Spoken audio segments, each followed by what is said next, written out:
On this video, I will discuss Unit 2, the biophysical aspect of human reproduction.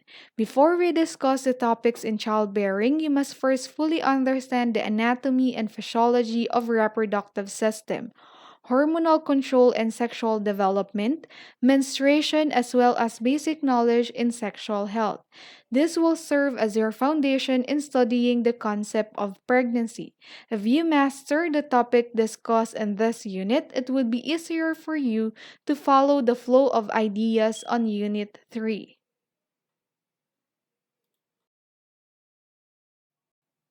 This particular unit is divided into three lessons. Lesson 1, Female and Male Reproductive System. Lesson 2, Human Sexuality. Lesson 3, Responsible Parenthood.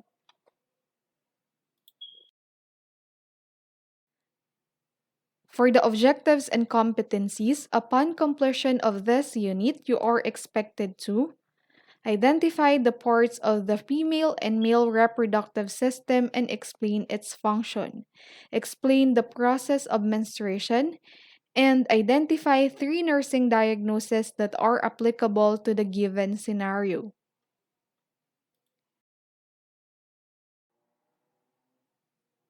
Lesson 1, Female and Male Reproductive System. Reproductive development start at the moment of conception and carry on through life. On the reproductive development, we have intrauterine development and pubertal development.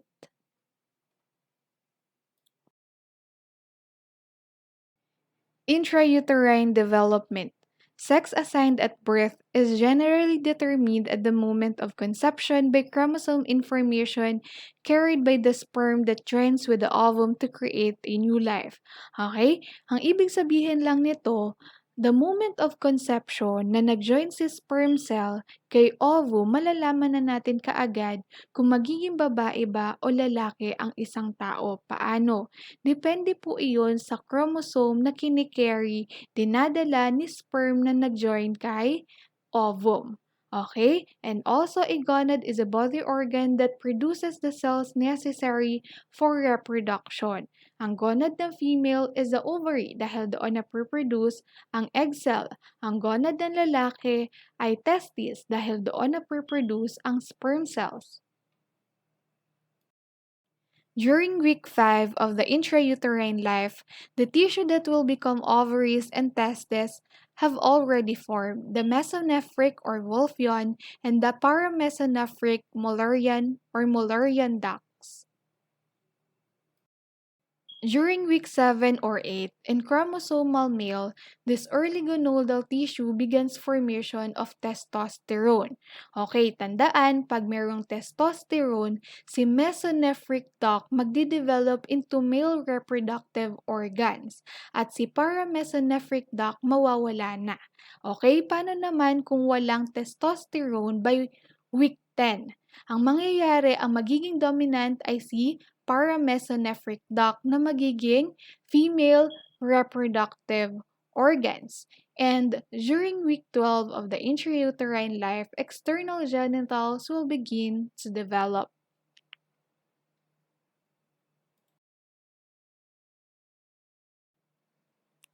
Pubertal development. Puberty is a stage of life at which secondary sex changes begin.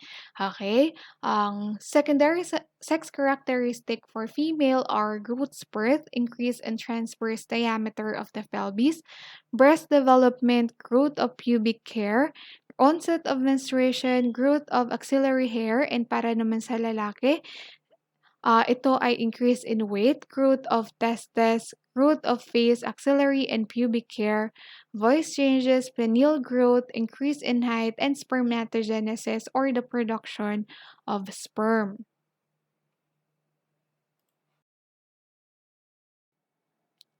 Male reproductive system.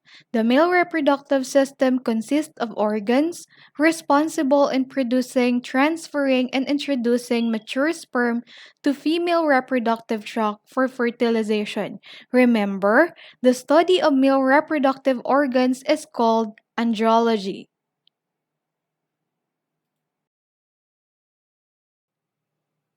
For male reproductive system, we have male external structures and male internal structures. Under male external structures, we have penis and testes, which is encased in the scrotum. For male internal structures, we have epididymis, vas deferens or ductus deferens, seminal vesicles, prostate gland, bulbourethral glands, and urethra.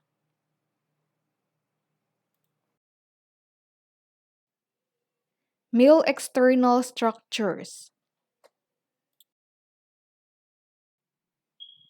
Penis is an organ of copulation. Pag sinabi natin copulation or coitus, we are referring to sexual intercourse. Okay? It is composed of three cylindrical masses of erectile tissue in the penis shaft. We have two corpus cavernosum and a corpus spongiosum. Si corpus cavernosum po, ito yung nagfo-form sa major part of the penis. While si corpus spongiosum, it encases the urethra. Okay? In addition, si corpus spongiosum yung nagfo-form sa glans penis. The urethra passes through this layer of tissue, allowing the penis to serve as both outlet for urinary. Ibig sabihin for urination. Okay? And also for reproductive tracts in men, for ejaculation para ma-deposit natin yung sperm cell doon sa female reproductive tract during sexual intercourse. Also, we have the glands. Si glands po ay sensitive ridge of tissue at the distal end of the penis. And while si profuse naman, ito yung skin. Retractable casing of skin that protects the nerve-sensitive glands at birth. Usually, ito yung ginugupit during circumcision. During sexual excitement, nitric oxide is released from the endothelium of the blood vessel. Okay, si nitric oxide ang magkakos ng dilation and increase in blood flow to the arteries of the penis o tinatawag din nating engorgement. Also, during sexual excitement under the stimulation of the parasympathetic nervous system, the ischiocavernous muscle as the base of the penis contract. Ano mangyayari pag nag-contract to? Matratrap po yung venous and arterial blood sa trisection of the erectile tissue. Paano kung natrap doon yung dugo? Maglilid to sa distension o tinatawag din nating erection of the penis.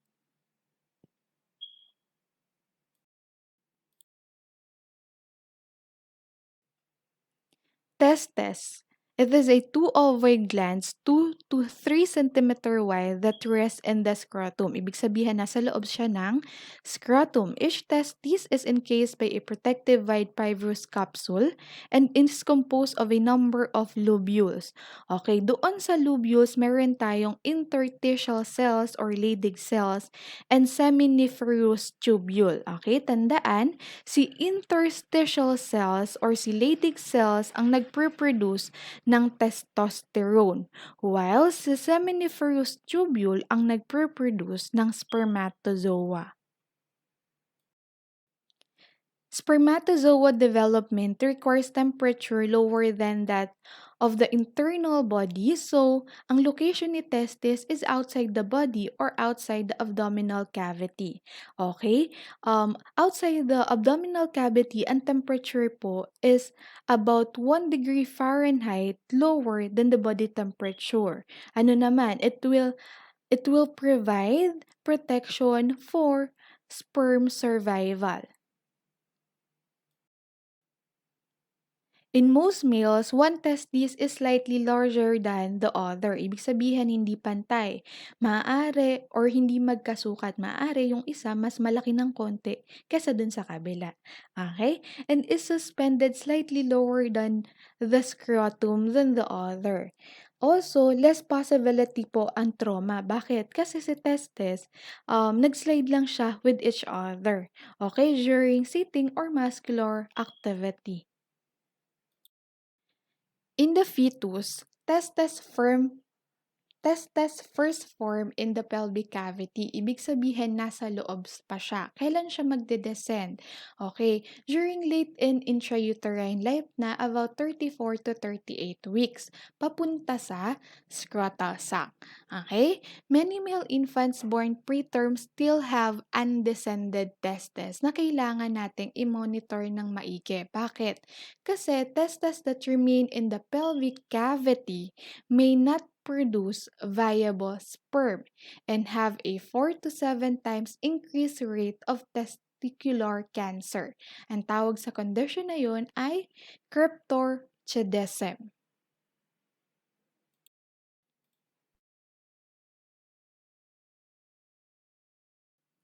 Scrotum. Scrotum, also called scrotal sac, is a rugated, skin-covered extra-abdominal muscular pouch suspended from the perineum. Internally, a septum divides the scrotum into two sacs, which each contain a testis, an epididymis, and spermatic cord. Its function are to support the testes and help regulate the temperature of the sperm.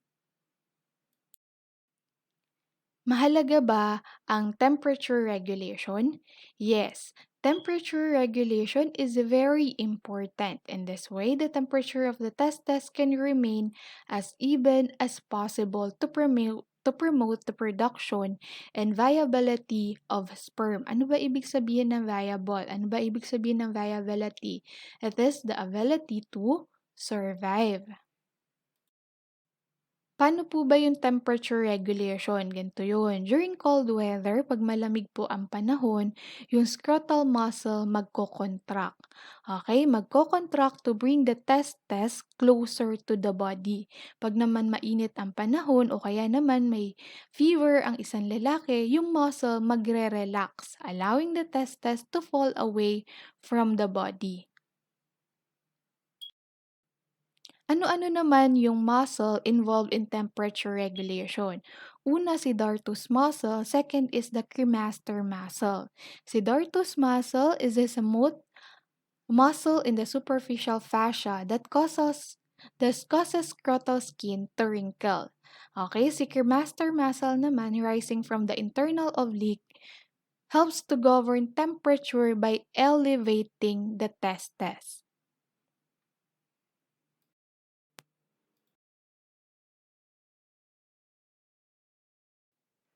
Male internal structures. Epididymis, the seminiferous tubule of each testis leads to a tightly coiled tube, the epididymis. Its length is extremely deceptive dahil ito ay tightly coiled. Okay, kala natin maliit lang. But in reality, it is actually over 20 feet long. It is responsible for conducting sperm from the tubule to the vas deferens. Ibig sabihin, from the seminiferous tubule, dadaan muna ang sperm kay epididymis bago makarating ng vas deferens. Also, some sperm are stored in the epididymis and a part of the alkaline fluid that will surround the sperm at maturity. Semen or seminal fluid contains basic sugar and protein. Students, please disregard the number 226. Also, remember, sperm at the epididymis level are immobile and incapable of fertilization. It takes at least 12 to 20 days for them to travel the length of the tube and a total of 65 to 75 days for them to reach full maturity.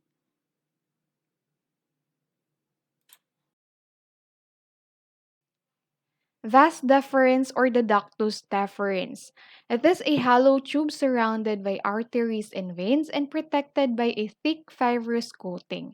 Altogether, the structures are referred to as the spermatic cord. It carries sperm from the epididymis through the inguinal canal into the abdominal cavity where it ends at the seminal vesicle and the ejaculatory ducts below the bladder.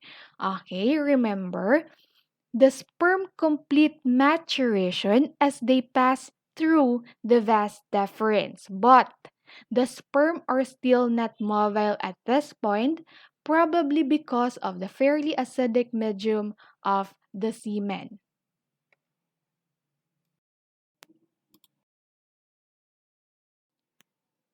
Accessory reproductive glands or seminal vesicles, vulvourethral glands or the Cowper glands, and the prostate gland. These glands produce most of the semen. Okay, first is the seminal vesicle. It is two convoluted pouches that lie along the lower portion of the bladder and empty into the urethra by ejaculatory ducts. Remember, these glands secrete a viscous alkaline liquid with a high sugar, protein, and prostaglandin contents. Okay, also remember that the sperm at the seminal vesicles become increasingly motile because this viscous alkaline liquid surrounds them with a more favorable pH environment. Ibig sabihin, si sperm mas gusto niya ang alkaline environment.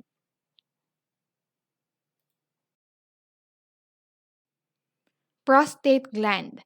Prostate gland is a chestnut-sized gland that lies just below the bladder and surrounds the urethra. The gland's purpose is to continuously secrete prostatic fluid, a thin, milky alkaline fluid. Okay, during sexual activity, prostatic fluid adds volume to semen, which when added to the secretion from the seminal vesicle, further protects sperm by increasing the naturally low pH level of the urethra. Okay, sa urethra, is acidic yung environment niya. Okay? Kaya lang si sperm protected siya. Bakit?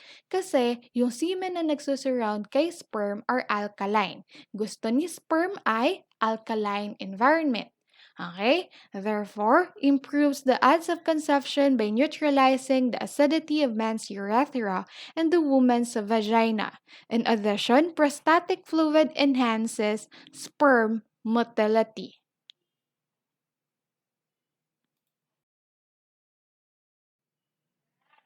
Bulbourethral glands. Two bulbourethral glands or Cowper gland are located inferior to the prostate gland and empty by short ducts into the urethra. It is another source of alkaline fluid to help ensure the safe passage of spermatozoa. Okay? Remember, semen is derived from 60% from prostate gland, 30% from seminal vesicle, 5% from epididymis, and 5% from bulbourethral glands, in total of 100%.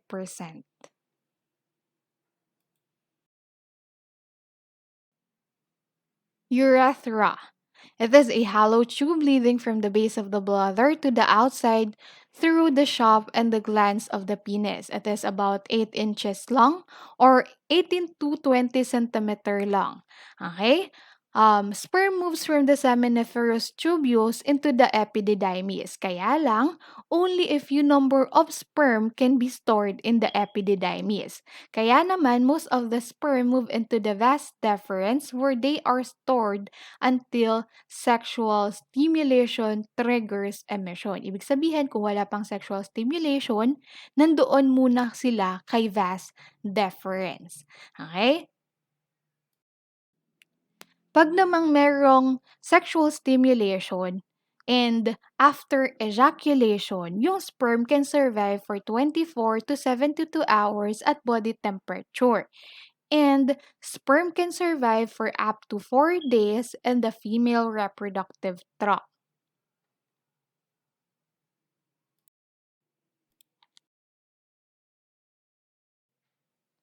Hormonal control and sexual development. Spermatogenesis or sperm formation starts when a male reaches puberty and usually continues throughout life. For us to easily remember this, ang ibig sabihin po ng genesis is beginning or new. Kaya naman ang ibig sabihin ng spermatogenesis means beginning of new sperm. There are four stages of spermatogenesis. During the first stage, the spermatogonia divide by mitosis. Remember, spermatogonia are the cells from which sperm cells arise. One daughter cell remains a spermatogonium that can divide again by mitosis, and the other daughter cell becomes a primary spermatocyte. During the second stage, si primary spermatocyte magde-divide siya by meiosis to form secondary spermatocytes. During the third stage, si secondary spermatocyte magdi-divide by meiosis to form spermatid. And lastly, during the fourth stage, the spermatid differentiate to form sperm cells. Okay? Always remember, sperm cell carries either X or Y chromosome.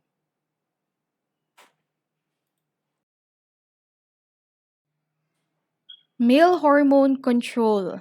In males, si adrenal glands and si testes ang nagre-produce ng androgenic hormones. Androgens are in charge for the development of male sex organs and secondary sex characteristic. One major androgen is the testosterone. Kagaya nung napag-aralan natin nung una, yung presence ng testosterone will directly influences sexual differentiation.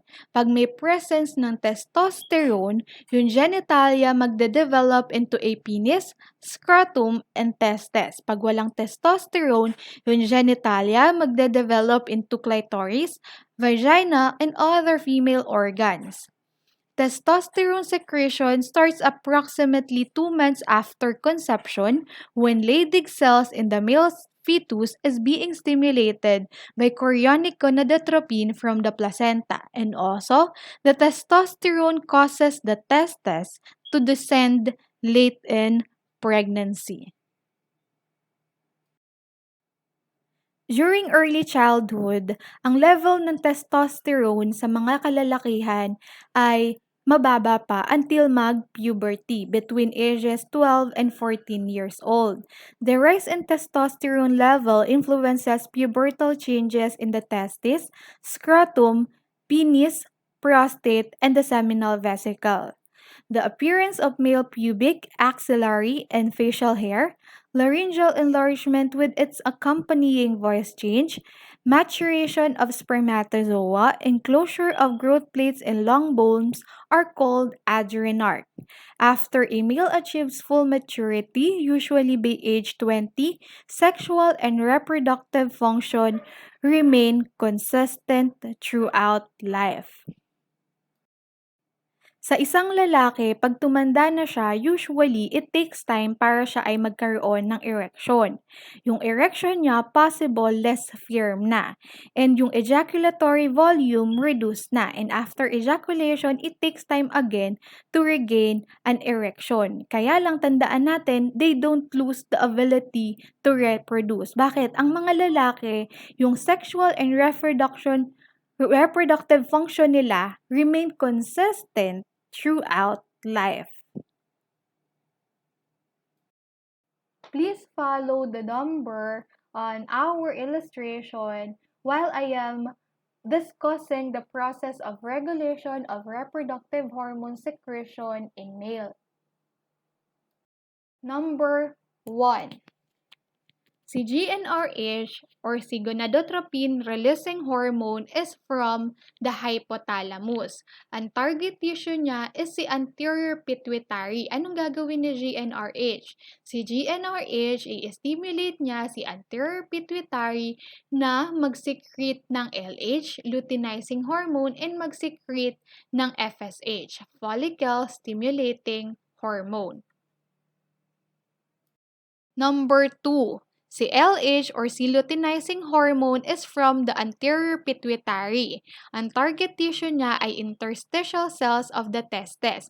Anong gagawin ni LH? Ang gagawin ni LH, i-stimulate niya si interstitial cells para mag-synthesis and mag-secrete ng testosterone. Number 3.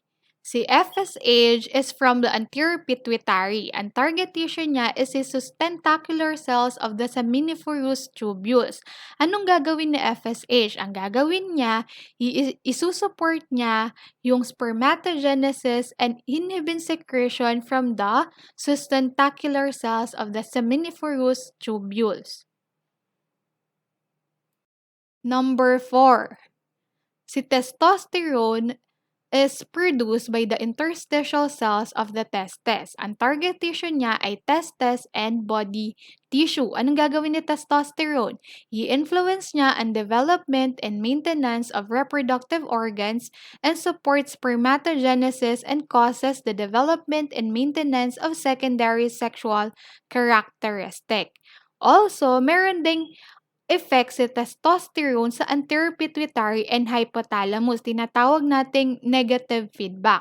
Pag mataas yung level ng testosterone, i-inhibit na yung production or secretion ng GnRH, LH, and FSH from the hypothalamus and the anterior pituitary. Lastly is the inhibin. Okay? Number 6. Si inhibin is from the sustentacular cell of the seminiferous tubule. Ang target po niya is si anterior pituitary. Okay, anong gagawin ni inhibin? Ang effect po niya ay negative feedback. I-inhibit niya, pag mataas yung level niya, i-inhibit niya na yung FSH secretion from the anterior pituitary.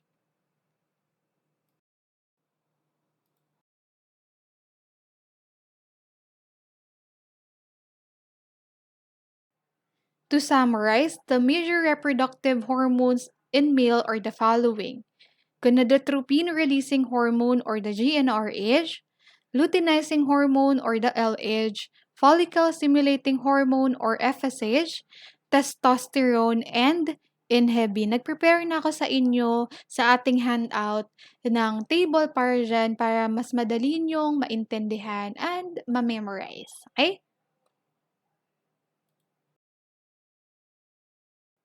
Female reproductive system. The female reproductive system, like the male, has external and internal component. The study of the female reproductive organs is called gynecology.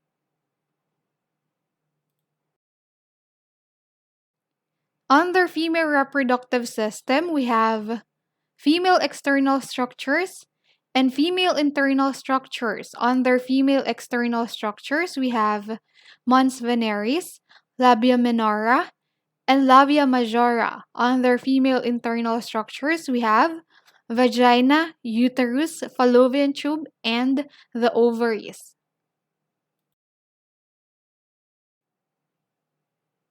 Female external structures.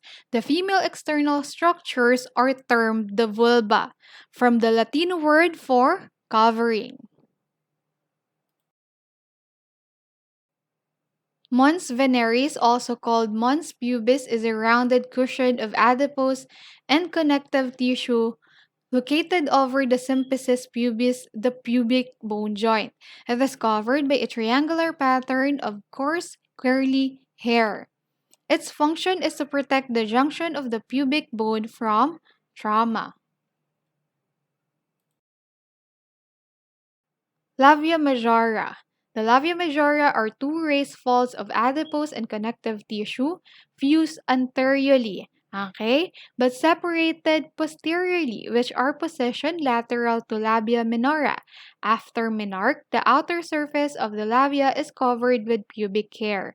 The labia majora shield the outlet of the urethra and the vagina and serve as a protection for the external genitalia. Okay? Itong area na 'to, 'pag na-trauma, it could lead to extensive edema, kagaya ng 'pag ang babae ay na-rape. Bakit magkakaroon ng extensive edema? Because of the looseness of the connective tissue.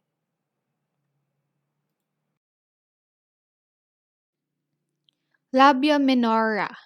Posterior to the mons veneris spread to moist fold of mucosal tissue. Normally, the fold of the labia minora are pink to red in color. The internal surface is covered with mucous membrane and the external surface is covered with skin. Two upper thin layer of tissue form the prefuse. Sa lalaki, ang prefuse ang kinocover ay gland. Sa babae, ang prefuse ang kinocover ay clitoris. It is a hood-like covering. The two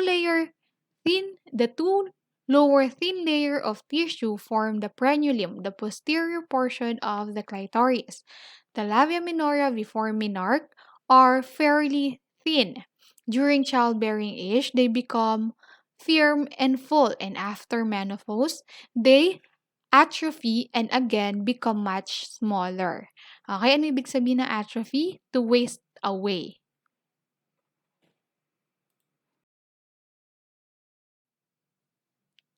Other female external structure. First is the vestibule.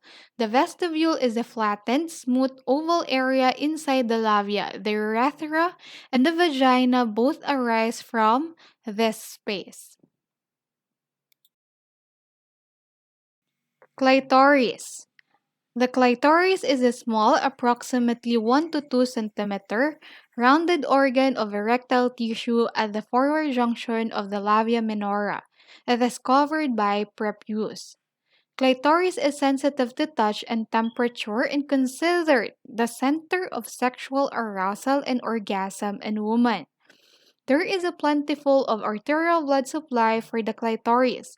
Therefore, when the ischiocavernosus muscle surrounding it contract with sexual arousal, the venous outflow for the clitoris is blocked and this leads to clitoral erection. Ibig sabihin, hindi lang ang lalaki ang nagkakaroon na ang erection, pati na din ang babae. Ang tawag dito ay clitoral erection.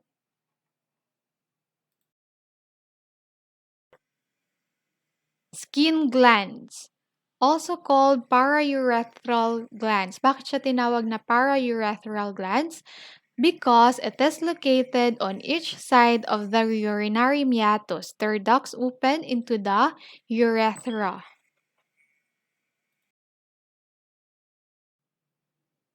Bartholin glands, also called vulvovaginal glands. It is called vulvovaginal glands because it is located on each side of the vaginal opening with ducts that open into the proximal vagina near the labia minora and hymen.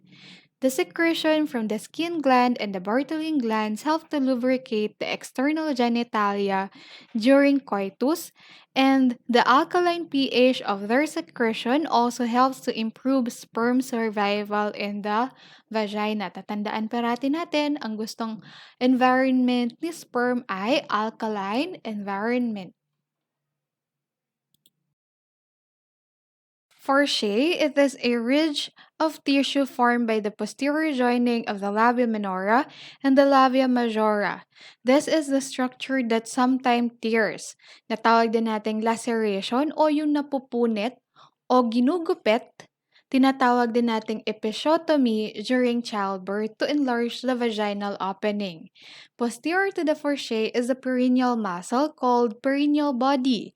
Dahil ito ay muscle, it stretches during childbirth to allow enlargement of the vagina and passage of the fetal head. Si mother, meron siyang magagawang mga exercise para maging flexible ito and allow for optimal expansion during birth and to prevent tearing of this tissue. Itong mga exercise ay Kegel exercise, squatting, and Taylor sitting.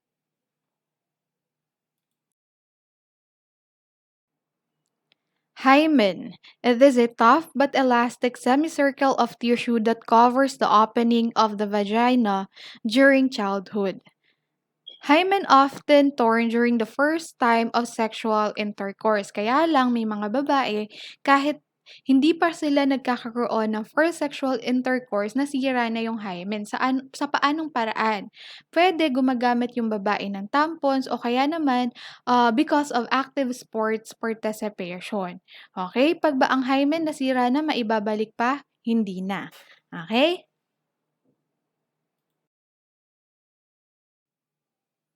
The vulvar blood supply. The blood supply of the female external structures is mainly from the pudendal artery, and portion ay from the inferior rectus artery. Venous return is through the pudendal vein. Pressure on the pudendal vein by the fetal head during pregnancy can cause extensive back pressure and development of varicosities in the labia majora and in the legs. Bakit nagkakaroon ng varicosities? Kasi kasi yung fetal head nagkaroon ng pressure kay pudendal vein. Yung blood nahihirapan makawala. Okay? Kaya nagkakaroon ng distended veins. Okay? Ano yung disadvantage ng pagkakaroon ng rich blood supply? Disadvantage ay pag nagkaroon ng trauma, possible magkaroon ng large hematomas. Ano ba yung hematomas? Pagkaroon ng pasa. Ano naman yung advantage? Ang advantage nito, magko-contribute yung rich blood supply sa rapid healing of any tears or laceration in the area. Okay? Bakit? Kasi yung blood, ang kinikerry niya ay oxygen and nutrients na makakatulong para mag-heal ng sugat. Okay? Vulvar nerve supply.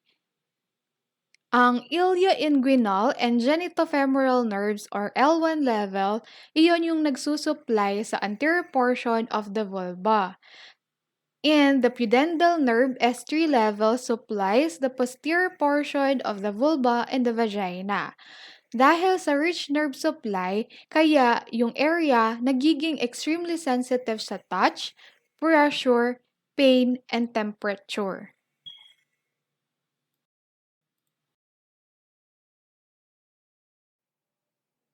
Female internal structures. Vagina is a hollow, highly elastic muscular canal, located posterior to the bladder and anterior to the rectum. It extends from the cervix of the uterus to the external vulva. There are three main functions of the vagina. Okay, during coitus or sexual intercourse, it accommodates the penis. Okay, dito dadaan si sperm papunta kay cervix. During menstruation, ito ang magiging daan para makalabas si blood discharge from the uterus. And with childbirth, it expands to serve as the birth canal. Ibig sabihin, ito yung magiging daan para mailuwal ni mother si baby. At the cervical end of the structure, there are recesses on all sides termed the posterior, anterior, and lateral fornices. Ang ibig sabihin ng recesses are small space. The posterior fornix serve as a place for pulling of semen after coitus. Ibig sabihin ng pulling, makakapag-stay pa si semen doon sa posterior fornix. This allows for a large number of sperm to remain close to the cervix and encourage sperm's migration into the cervix. The walls of the vagina contains many folds or rugae that lie in close approximation to each other. These folds or rugae make the vagina very elastic and able to expand. Kaya naman si mother, kaya niyang mailuwal si baby through vaginal birth kasi si vagina kaya niyang mag-expand because of the rugae. Vaginal tears or laceration at childbirth tend to bleed excessively. Bakit excessively? Kasi meron po tayong rich blood supply from vaginal artery. Si vaginal artery is a branch of internal iliac artery. Ang good side naman nito ay pag merong vaginal trauma at birth, it can heal quickly because of the rich blood supply. The vagina has both sympathetic and parasympathetic nerve innervation originating at the S1 to S3 level. Okay, despite this fact, hindi ganun ka-sensitive si vagina. Mucus produced by the vaginal lining has a rich glycogen content. When this glycogen is broken down by Lutherlane bacillus, a lactose fermenting bacteria, lactic acid is formed. Ibig sabihin, si vagina, ang pH niya ay acidic.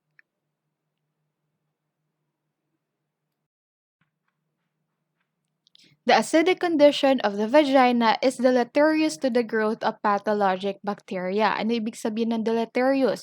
Causing harm or damage. So even though the vagina connects directly to the external surface, infection of the vagina does not readily happen. Ibig sabihin, yung acidic condition ni vagina, pinoprotektahan niya si vagina from pathologic bacteria. Also, you can advise women not to use vaginal douches or spray as a daily hygiene measure.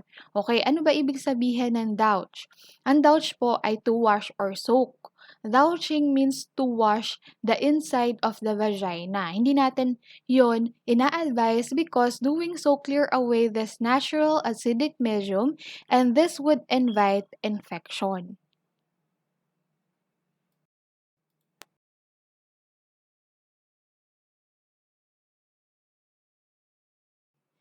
Uterus is a hollow, pear-shaped muscular organ located in the lower pelvis, posterior to the bladder and anterior to the rectum. With maturity, a uterus is about 5 to 7 centimeter long, 7 centimeter wide, and its widest upper part is 2.5 centimeter deep. In a non-pregnant state, yung uterus po weighs approximately 60 grams lang. Okay, after pregnancy, si uterus hindi na babalik kung ano yung size niya dati. Okay, nung non-pregnant pa siya. But, it remains approximately 9 centimeter long, 6 centimeter wide, 3 centimeter thick, and 80 grams in weight. Ang function po ni uterus ay mag-receive ng ovum mula sa fallopian tube, magbigay ng place for implantation and nourishment, mag-protect sa growing fetus, and at fetus maturity, expel it from the woman's body.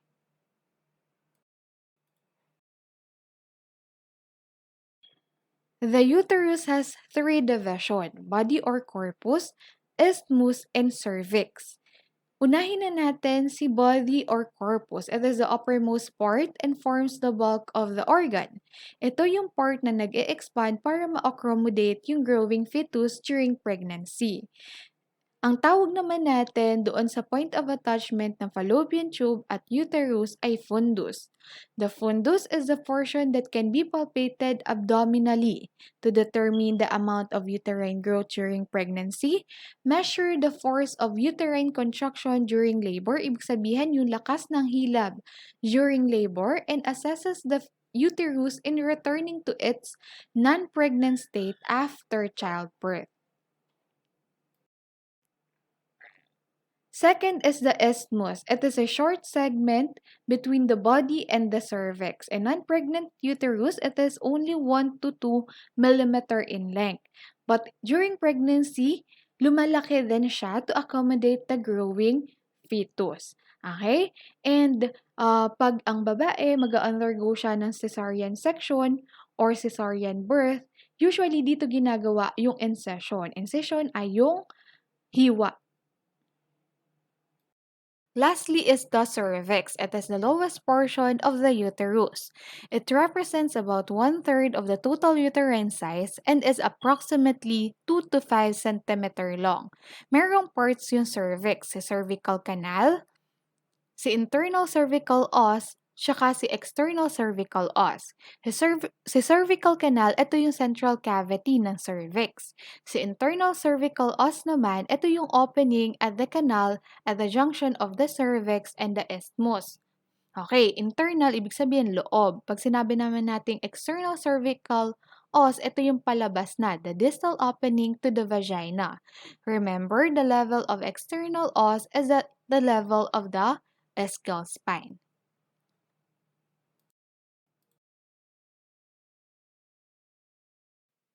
Uterine wall, three layers of tissue are endometrium, myometrium, and perimetrium. First is the endometrium. Endometrium consists of two layers of cell and is the one important for menstrual function. Under endometrium, we also have basal layer, inner glandular layer, and endocervix. Basal layer is the cell layer closest to the uterine wall, and it is the one that is stable and uninfluenced by hormone, while inner glandular layer is influenced by hormone which is the estrogen and progesterone each month. Ito yung layer na nag-grow and nagiging thick and it becomes capable of supporting pregnancy. Pag wala naman pregnancy, this layer is shed as menstrual flow. And the cervix, mucous membrane that lines the cervix. These cells are also affected by hormones, kaya lang yung changes are subtle. It secretes mucus to provide an alkaline, which increase the chance of spermatozoon survival, and lubricate surface to reduce the acidity of the upper vagina and to also aid the passage of the spermatozoa through the cervix. At the point in the menstrual cycle kung saan pinakamataas yung level ng estrogen production, kaya nitong mag-produce hanggang 700 ml of mucus per day. Pag naman pinakamababa yung estrogen level, hanggang few milliliters lang. And during pregnancy, so much mucus is produced, the endocervix become plugged with mucus, forming a seal to keep out ascending infection. Ang tawag doon sa mucus plug na yon ay operculum.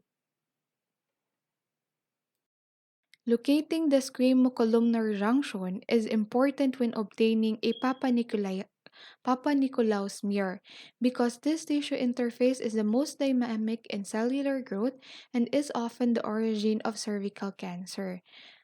Papa Nicolau smear is the test for cervical cancer. Ang tawag din natin dito ay Pap smear.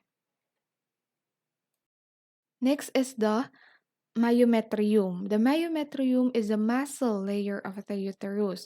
It is composed of three interwoven layers of smooth muscle, the fibers of which are arranged in longitudinal, transverse, and oblique direction.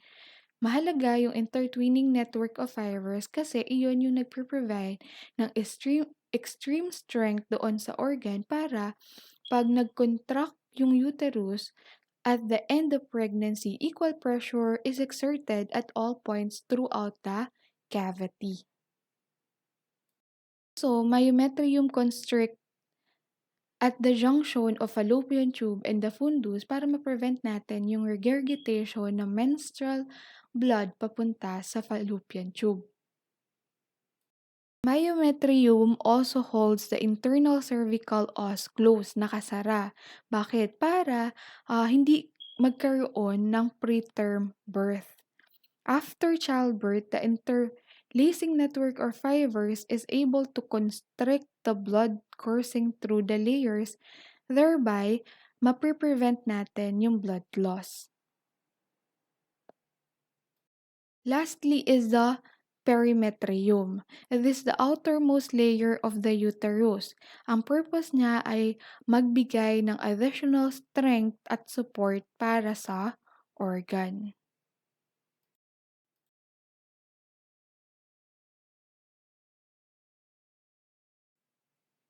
Uterine blood supply, si lower descending abdominal aorta, nagdi-divide yan para magkaroon ng two iliac arteries, si hypogastric and si uterine arteries. Si uterine arteries, ito yung magsusupply ng blood kay uterus para pag nagbuntis si mother, makakapag-provide ng adequate blood supply para sa growing fetus. And also, si ovarian artery, magjo-join siya kay uterine artery para bukod sa nagsusupply si ovarian artery ng blood kay ovaries, makapag-provide din siya ng adequate blood para sa uterus. Uterine nerve supply. The uterus is supplied by both efferent motor and afferent sensory nerves. The efferent nerve arise from the T5 through T10 spinal ganglia. The afferent nerves joins the hypogastric plexus and enters the spinal column at T11 and T12. Sa pagbibigay ng anesthesia, si anesthesiologist doon siya nag inject sa T11 and T12 levels para ma-stop yung pain. Kahit na gano'n, nagbigay ng anesthesia, hindi na-stop yung contraction. Yung contraction kasi nagre-register pa siya higher at the T5 to T 10 level. Uterine support, a number of ligaments help the uterus to be suspended in the pelvic cavity. Ibig sabihin, nakabitin. It is also supported by combination of fascia and muscle. Dahil sa uterus ay nakasuspend, pwede siyang lumaki during pregnancy without discomforting or causing discomfort to the mother. Okay?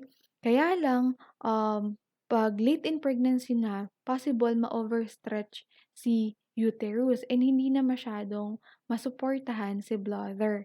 Okay, anong mangyayari? Si bladder pwedeng mag-herniate. Ang tinatawag doon ay cystocele.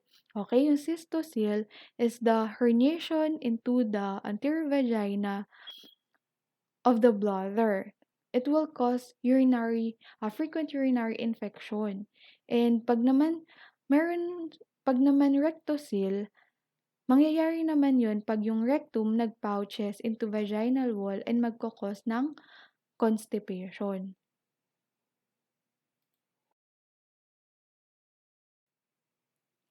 A fold of peritoneum behind the uterus is the posterior ligament. This forms a pouch between the rectum and the uterus. Ang tawag doon ay Douglas cul-de-sac. This is the lowest point of the pelvis and any fluid released from a condition such as blood tends to collect in this space. Okay, for example, meron tayong tinatawag na ectopic pregnancy or tubal pregnancy. Pag sinabi nating ectopic pregnancy, doon nagkaroon ng implantation sa fallopian tube rather than sa uterus. Anong mangyayari, 'di ba? Si fetus lumalaki. Kakayanin ba ni fallopian tube na i-accommodate yung growing fetus? Syempre hindi. Dadating yung pagkakataon na magra-rupture yung fallopian tube. Okay, ang mangyayari para ma-confirm natin na mayroong ruptured fallopian tube, titignan natin kung merong internal bleeding. Okay, doon natin i-check sa space kung meron bang presence of fluid or blood to help diagnosis.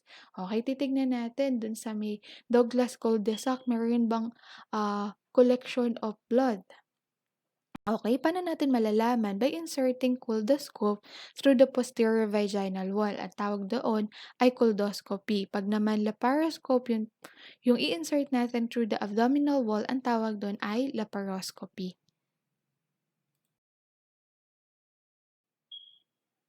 Uterine deviation of shape. When a uterus first forms in the intrauterine life, it is split by longitudinal septum into two portions. Okay? Kaya lang ang septum na 'to nadi-dissolve din typically at birth. Kaya lang sa ibang babae, yung half of the septum or even the entire septum hindi nawawala. Kaya naman, si uterus nagre-remain as two separate compartments. Dahil dito sa abnormality na 'to, possible yung babae hindi niya kayang magbuntis o kaya naman hindi niya kayang dalhin sa sinapupunan niya yung bata hanggang sa kabuwanan. Also, abnormal shapes of the uterus allow less placenta implantation space. Next is the uterine flexion inversion. Normal position po ng uterus is it tips slightly forward. Okay? Positional deviation of the uterus are anteversion, retroversion, anteflexion, and retroflexion. Minor variation, hindi naman siya nagkukos ng reproductive problems. Kaya lang pag extreme na yung abnormal flexion or version, kaya na nun mag-interfere sa fertility ng isang babae. Kasi yung sharp bend, possible mahirapan si sperm na makapunta o mag-migrate papunta sa fallopian tube for fertilization.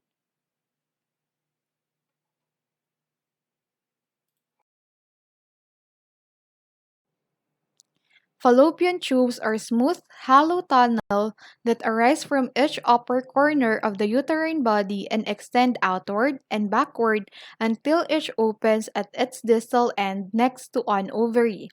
Fallopian tubes are approximately 10 centimeter long in a mature woman.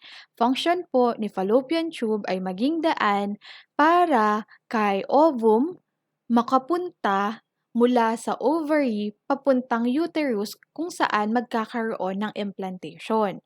Okay. Also, si fallopian tube provide a place for fertilization of ovum by the sperm.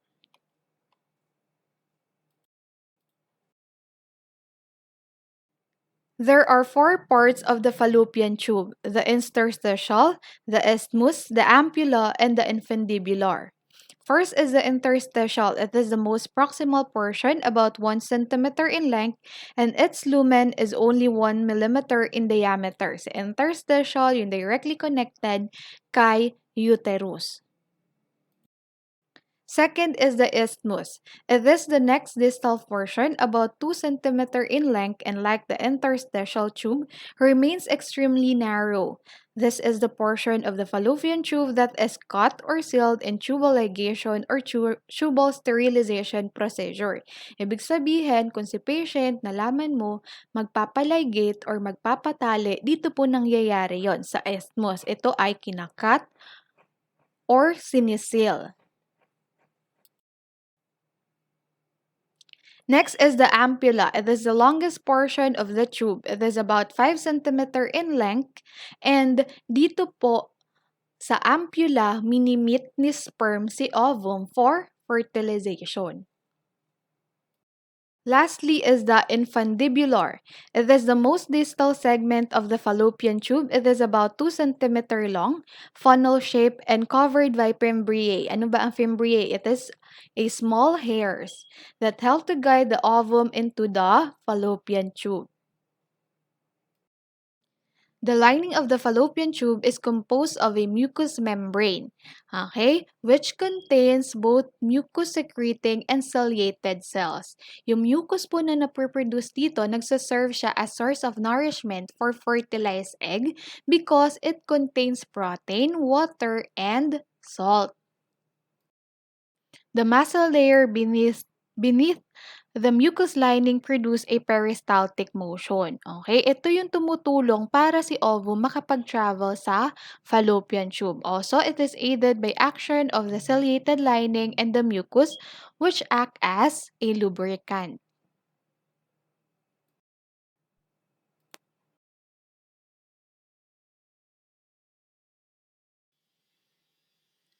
Ovaries are approximately 3 centimeter long by 2 centimeter in diameter and 1.5 centimeter thick. Ibig sabihin, yung size po ng ovaries ay katulad lang ng size ng almonds. Ganun lang siya kaliit. They are grayish-white and appear pitted with minute indentation on the surface. The function of the two ovaries is to produce, mature, and discharge ova or egg cells. In the process of producing ova, the ovaries also produce estrogen and progesterone and initiate and regulate menstrual cycle. Kapag ni-remove yung ovaries before puberty o kaya naman naging non-functional, nagkakaroon ng absence of estrogen. Dahil si estrogen are normally produced by the ovaries. Anong magiging result? Nagkakaroon o na-prevent ang maturation and maintenance of secondary sex characteristic, and in addition, yung pubic hair distribution, ia-assume niya yung more male pattern than female pattern. Ovaries are not covered by a layer of peritoneum. Hindi siya covered, kaya naman si ova, kaya niya agad makaalis kay ovaries, papuntang fallopian tube for fertilization and papunta kay uterus for implantation. The ovaries are held suspended and in close contact with the ends of the fallopian tube by 3 strong ligaments that attach both the uterus and the pelvic wall. Ano ang implication kung ang ovaries are suspended rather than firmly fixed? Ang implication po nun ay pwedeng magkaroon ng growth ng abnormal, tumor or cyst without knowing ni woman. Bakit? Hindi kasi siya nakakaramdam ng pressure and symptoms. Bakit? Kasi nga nakasuspend yung ovaries, nakabitin rather than fixed. Kaya naman, ovarian cancer continues to be one of the leading causes of death from cancer in women. The tumor can grow without symptoms for an extended period.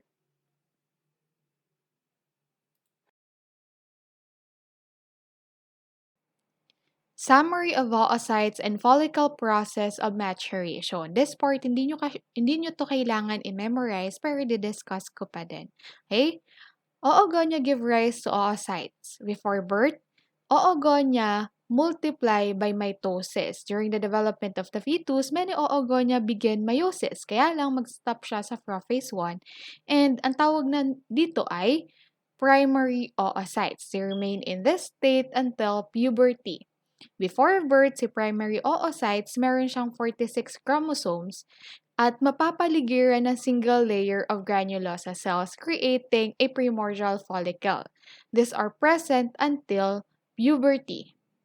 After puberty naman, si primordial follicle magde-develop into primary follicle kapag yung granulosa cells lumaki and dumami. Okay? Magkakaroon naman tayo ng secondary follicle when fluid-filled vesicle develop and theca cells arise on the outside of the follicles. Magiging mature follicle naman ito o tinatawag din nating Graafian follicle when vesicles create a single antrum. Just before ovulation, si primary oocyte, makukomplete niya yung meiosis 1, kaya meron na tayong tinatawag na secondary oocyte. Pag na-complete yung meiosis 1, meron na lang 23 chromosomes. Okay? Si secondary oocyte begins meiosis 2 but stop at metaphase 2. Tapos, pag si secondary oocyte na-release na sa ovary, ang tawag sa process na yon ay ovulation. Si secondary oocyte, makukomplete lang niya yung meiosis 2 kapag na-fertilize siya ng sperm. The completion of meiosis 2 forms an oocyte. Tapos, masasabi naman natin na yung fertilization ay complete na kapag yung nucleus ng oocyte ay nag-unite na sa nucleus ng sperm cells. Ang tawag na dito ay zygote. Following ovulation, the granulosa cells divide rapidly and enlarge to form the corpus luteum.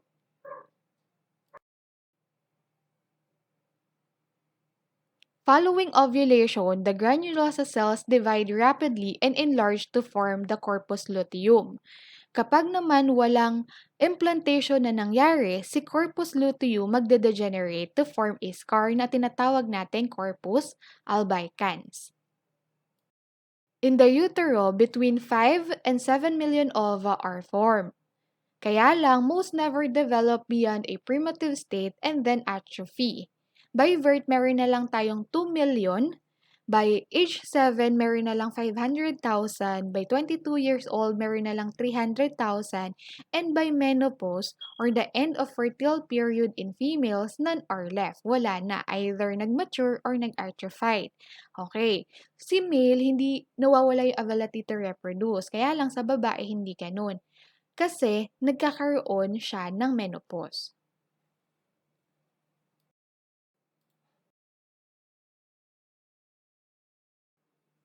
Chromosomes. Si ovum merong total of 23 chromosome. 22 doon ay autosome at ang isa ay sex chromosome. Okay? Yung sex chromosome ng ovum ay constant na X. Okay? Si spermatozoon naman ganun din. Meron siyang 23 chromosome. 22 ay autosome at ang isa din ay sex chromosome. Okay? Kaya lang, yung sex chromosome, it is either, okay? Either X or Y. Ma'am, paano natin malalaman kaya kung kung magiging babae o kung magiging lalaki ang isang sanggol na nabubuo? Depende yun sa kinikerry na sex chromosome ni spermatozoon. Okay? Kung ang kinikerry ni spermatozoon ay XX chromosome at nag-unite siya sa ovum na may constant XX chromosome, magkakaroon tayo ng babae. Kung si spermatozoon naman nagkikerry ng Y-sex chromosome at nag-unite siya sa ovum na may constant XX chromosome, magkakaroon naman tayo ng lalaki. Okay? Thank you for listening, students. Don't quit, suffer now, and live the rest of your life a champion. Always remember your goal, MCN1 grade of 1.0. Study now, be proud later.